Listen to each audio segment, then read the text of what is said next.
Hello everyone, this is Smriti and welcome back to my channel. So in today's video, we'll be covering a new chapter, that is your cost and revenue analysis.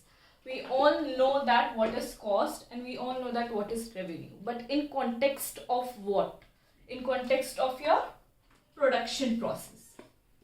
Production process के context में हम लोग cost और revenue की बात करेंगे. Cost is your all the expenditures जो भी प्रोडक्शन प्रोसेस में लगता है and revenue is your income जो प्रोडक्शन प्रोसेस से जनरेट होता है. जो आउटपुट मिलेगा उससे कितना इनकम जनरेट होगा और प्रोडक्शन प्रोसेस में जब हम लोग जाएंगे कोई चीज प्रोड्यूस करेंगे तो उसके लिए कितना खर्चा आएगा हम लोग उसी को कहते हैं कॉस्ट. और यही चैप्टर है cost and revenue analysis. Now there are multiple kind of cost. जितने कमोडिटीज जितने production process there multiple kind of your cost. उसमें से एक कॉन्सेप्ट है आपका इकोनॉमिक कॉस्ट, एक है opportunity cost which is one of the most important concept of economic, एक है social cost, private cost, variable cost, fixed cost. There multiple kind of cost. तो हम लोग स्टार्ट करेंगे विद योर इकोनॉमिक कॉस्ट. ठीक है, basic of cost which is your economic cost. Now what is this economic cost? Economic cost के under तीन cost आती हैं. एक है एक्सप्लिसिट कॉस्ट, एक है implicit cost and third is your normal profit. Explicit, implicit and normal profit. These are the definition of explicit, implicit and normal profit. तो समझते हैं एक्सप्लिसिट कॉस्ट से. एक्सप्लिसिट कॉस्ट क्या होता है?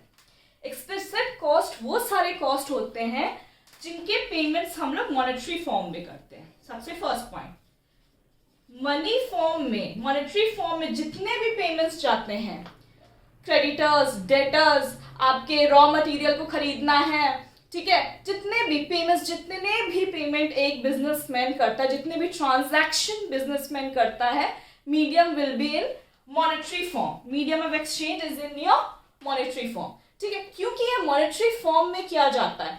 हर एक बिजनेस को करने के लिए जितने भी ट्रांजैक्शंस लगते हैं उनका एक रिकॉर्ड बनता है. और वो कहाँ पे, जितने भी मनी के रिकॉर्ड्स बनेंगे वो कहाँ पे जाएगा? अकाउंटिंग बुक में रिकॉर्ड होता है.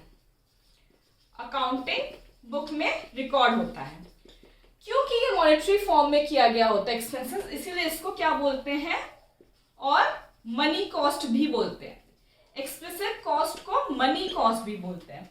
जितने भी पेमेंट्स होते हैं, ठीक है, डेटर्स, क्रेडिटर्स, रॉ मटेरियल को खरीदना, सैलरी देना, वेजेस देना, इलेक्ट्रिसिटी बिल भरना, इंटरेस्ट पे करना, जो भी जितने भी पेमेंट्स वगैरह होते हैं मॉनेटरी फॉर्म में किया जाता है.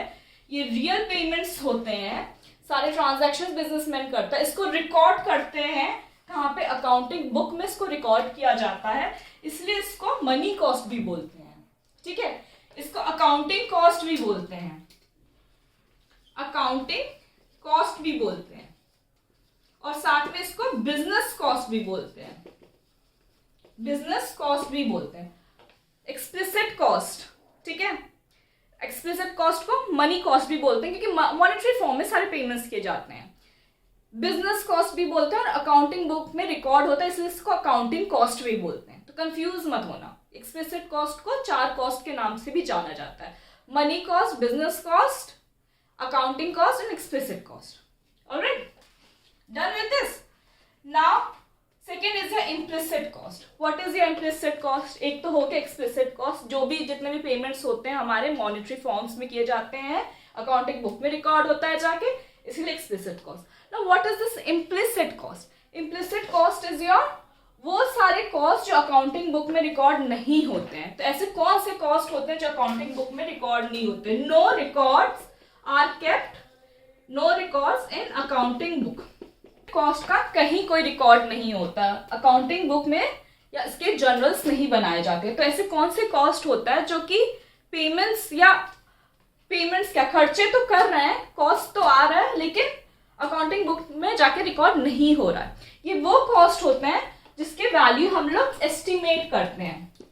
इम्प्यूटेड वैल्यू वाले कॉस्ट होते हैं. इम्प्यूटेड वैल्यू या एस्टिमेट करते हैं,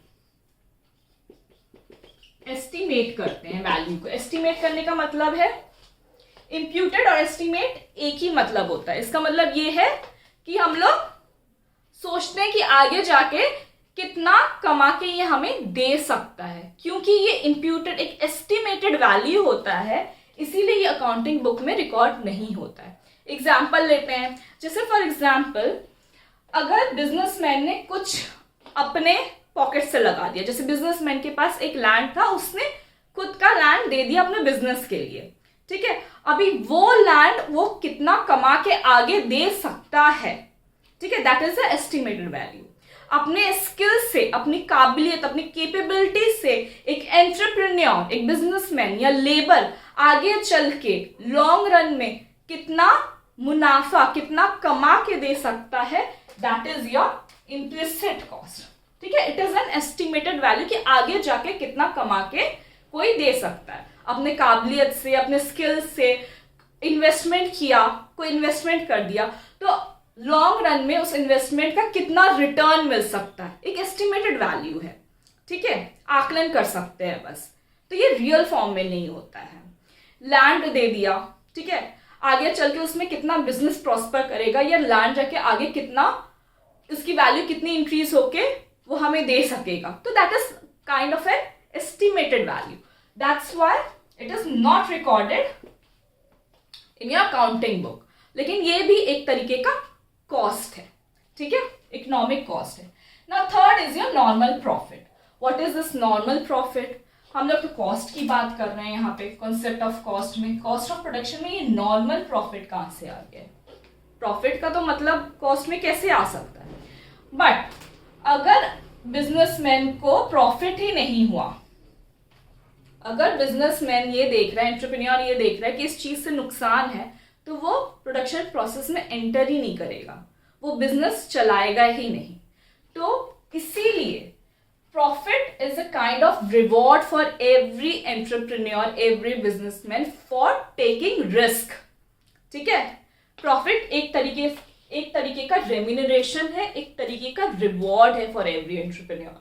इसीलिए अगर बिजनेसमैन प्रॉफिट नहीं देखेगा, एक तरीके का अगर उसको लगेगा कि इससे नुकसान हो रहा है, तो वो प्रोडक्शन प्रोसेस में एंटर नहीं करेगा। और जब प्रोडक्शन प्रोसेस में एंटर नहीं करेगा, तो हम लोग कैलकुलेट क्या करेंगे, एनालिसिस क्या करेंगे? दैट्स व्हाई इकोनॉमिक के पर्सपेक्टिव में normal profit is an economic cost, ठीक है। ये वो कॉस्ट है जो एक बिजनेसमैन को, ठीक है, अपने फर्म को बिजनेस में रखने की प्रेरणा देता है। ऑलराइट, कि भाई हम बिजनेस चलाएंगे, अपना फर्म हम लोग रखेंगे और कॉस्ट प्रोडक्शन प्रोसेस को आगे बढ़ाएंगे। ये प्रॉफिट ही एक तरीके का रिवॉर्ड है, मोटिवेशन की तरह काम करता है प्रोडक्शन प्रोसेस को आगे बढ़ाने के लिए या प्रोडक्शन प्रोसेस में एंटर करने के लिए। समझ में? These are all the definition, ठीक है। जैसे एक्सप्लिसिट कॉस्ट का डेफिनेशन आया तो आप क्या लिखोगे? Money payments, I told you, सारे पेमेंट्स मॉनेटरी फॉर्म में किए जाता है, made by the firm to the owner of various factor services. जितने भी कितने तरीके के फैक्टर ऑफ प्रोडक्शन होते हैं? Land, labour, capital and entrepreneur. Land के बदले what we get? Rent. Labour के बदले what we get? Wages. And capital के बदले इंटरेस्ट, एंटरप्रेन्योर्स के बदले प्रॉफिट। सो जितने भी owner of various factor of services, जैसे लेबर ने अपना सर्विसेज दिया, तो लेबर को क्या मिलेगा? वेजेस मिलेगा। तो वो वेजेस जो है मॉनेटरी फॉर्म में होगा, इसलिए that is your explicit cost, ठीक है। Purchasing and hiring of the factor services required in the production of a commodity. किसी कमोडिटी को प्रोड्यूस करने के लिए जितने भी फैक्टर सर्विसेज चाहिए होता है, वो सबको खरीदना होता है, ठीक है, लेना होता है, और उसके बदले हम लोग मॉनेटरी फॉर्म में पेमेंट्स करते हैं। वही जो मॉनेटरी फॉर्म में पेमेंट किए जाते हैं, that is your explicit cost. Okay, now second is your implicit cost. Implicit cost refers to the imputed value, estimated value of input owned by the firm used by its own production unit.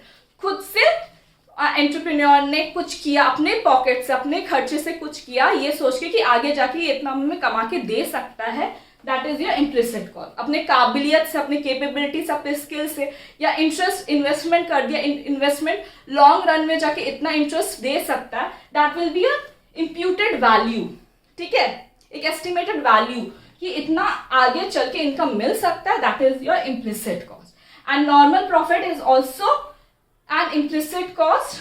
कैसे? The minimum payments which producer must get in order to induce him to undertake a risk of production. कैसे ये normal profit implicit cost है?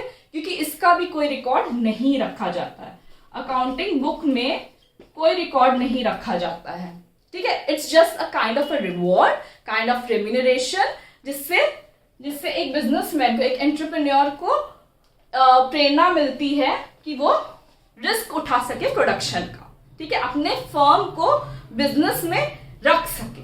Alright, इसीलिए normal profit economic के prospective में economic cost में माना गया. इतना समझ में आया? इजी था explicit, implicit and normal profit. कोई कंफ्यूजन तो नहीं हुआ? बहुत ही इजी कॉन्सेप्ट है.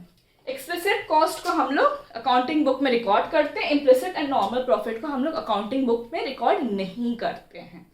एक्सप्लिसिट कॉस्ट सारे पेमेंट्स मॉनेटरी फॉर्म में किए जाते हैं and implicit cost and normal profit के पेमेंट्स हम लोग मॉनेटरी फॉर्म में नहीं करते हैं. इम्प्लिसिट कॉस्ट में कैसे होता है? इम्प्यूटेड, एस्टिमेटेड वैल्यू होता है. इसका मतलब ये है कि हम लोग एक तरीके का एस्टिमेशन लगाते हैं कि आगे जाके कितना हमें यहाँ से इनकम जनरेट किया जा सकता है. And normal profit is a kind of reward, जिसके वजह से बिजनेसमैन अपना बिजनेस करता है, ठीक है, प्रोडक्शन प्रोसेस में एंटर करता है.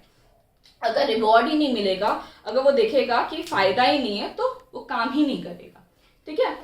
समझ में आया? Economic cost. तो इकोनॉमिक कॉस्ट में क्या क्या है? Economic cost is the addition of explicit cost plus implicit cost plus normal profit, ठीक है. इकोनॉमिक कॉस्ट का फॉर्मूला आ गया, तो what will be the formula? Economic cost equals to explicit cost, इसका प्लस इसका, explicit cost plus implicit cost plus normal profit is your economic cost. Hopefully you got all this point, and that's all for today. Next video में I'll bring up with a very important topic, that is the opportunity cost. Okay? So कोई भी confusion, कोई भी doubt हो, comment section open है, आप वहाँ पे जाके पूछ सकते हैं. And that's all. Thank you so much for watching my video. पसंद आए तो like and subscribe जरूर करिएगा. Thank you.